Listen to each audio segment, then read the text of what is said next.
today.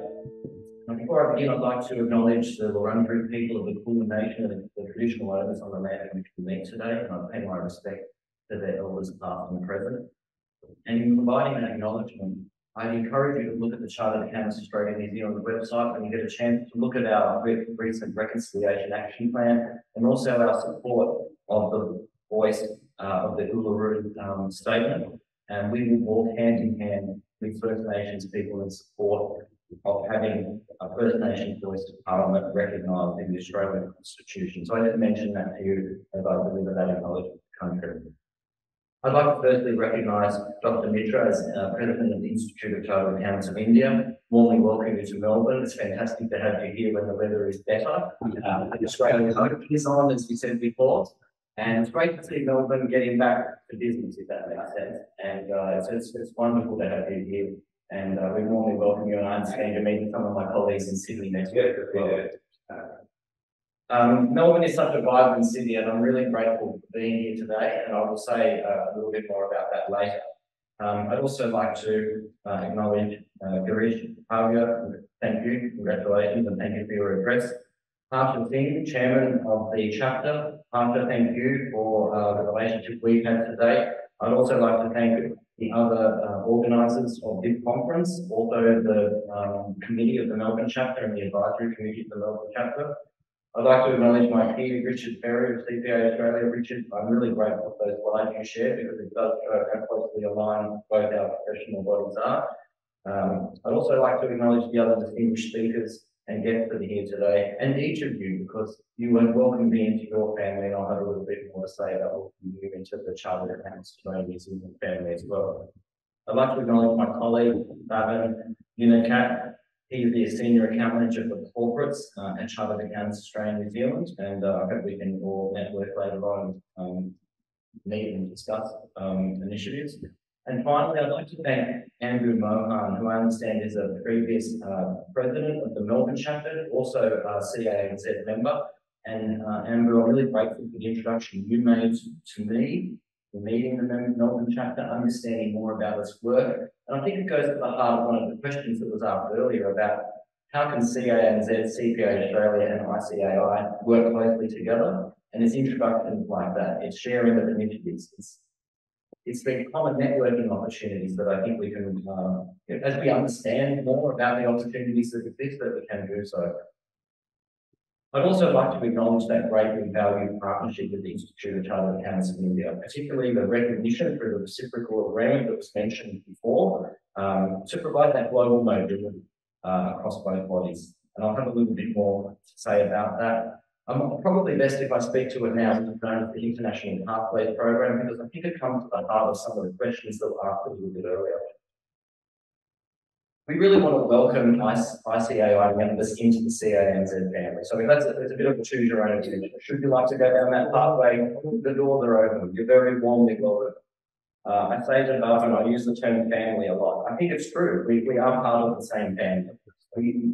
Doctor, you talked about it before. We are one family. I won't keep mentioning family anymore because I think we understand each other, we understand what we are to each other.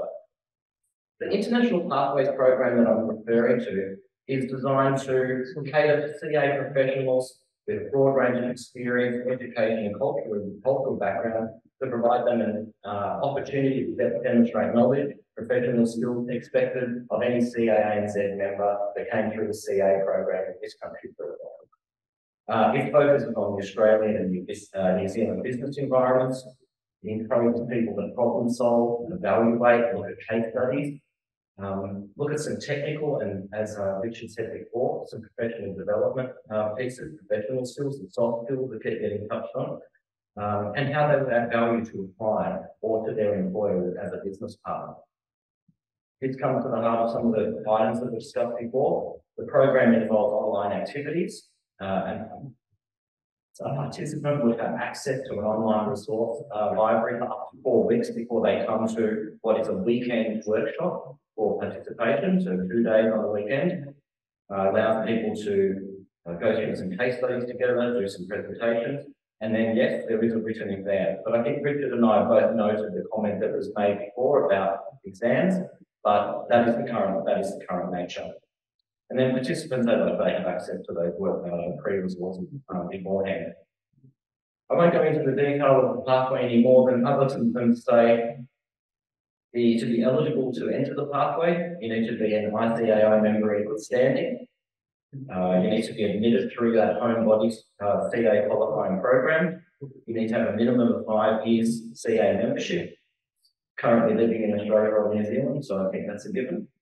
And then have a minimum of 5 years post-membership experience in a relevant senior role. So that might be titles such as manager, senior manager, partner, director. All of these things are assessed on a case-by-case, individual basis by colleagues in our assessment team, if that makes sense.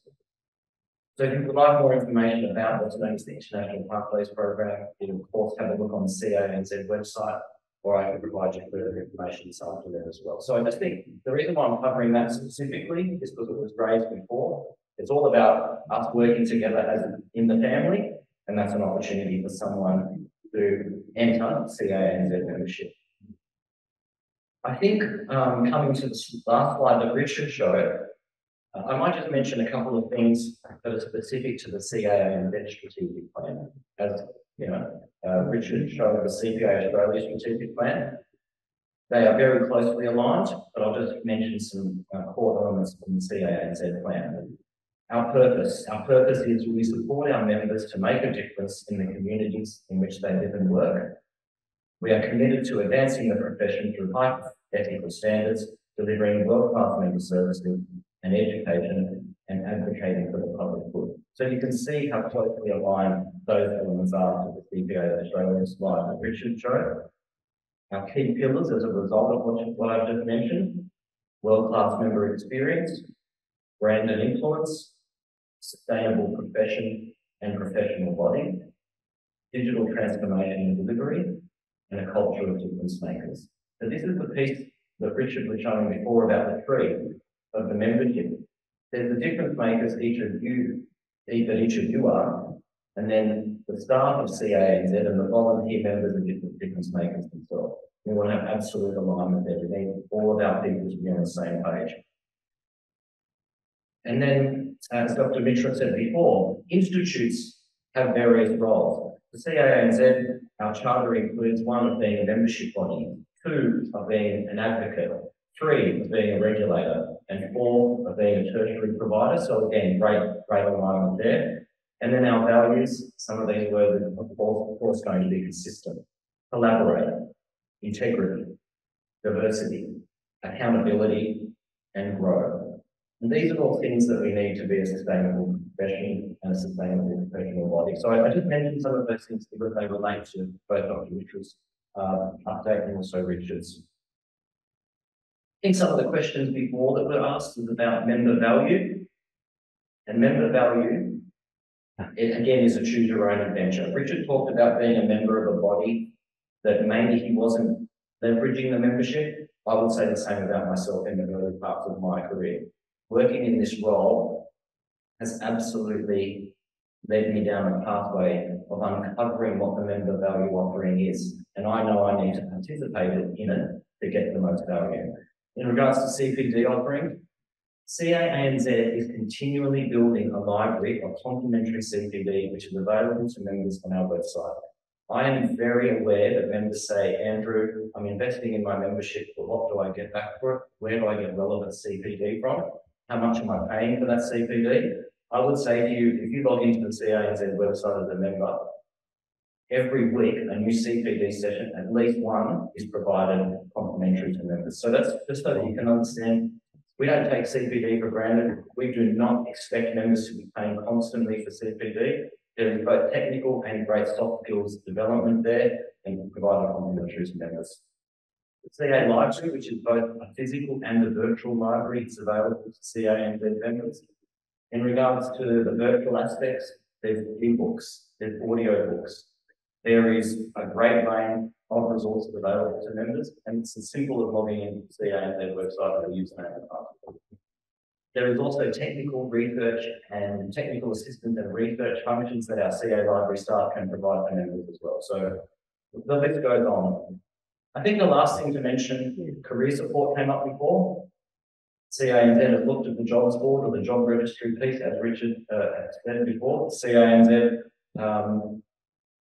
I think, wants to invest in what I would call career support for members, which is highly aligned to the networking piece, the network piece, which is what Richard talked about before. How people find their jobs, absolutely. Using aggregators, using Seek, but it's who you know. You can see the power of if any of us are LinkedIn, if any of us are connected on LinkedIn, it's those mutual connections where we can see how we might network further with each other. So I would say where we're investing is around career mentors, matching up to chartered accountants, highly experienced chartered accountants, maybe who are matching with someone from industry to public practice, or vice versa, depending on where that individual wants to make their next move. And we've probably in the last 8 years, we've had tremendous year-on-year growth in what's called the Mentor Exchange Program. And then there are, of course, the other elements you would expect from a membership, special offers.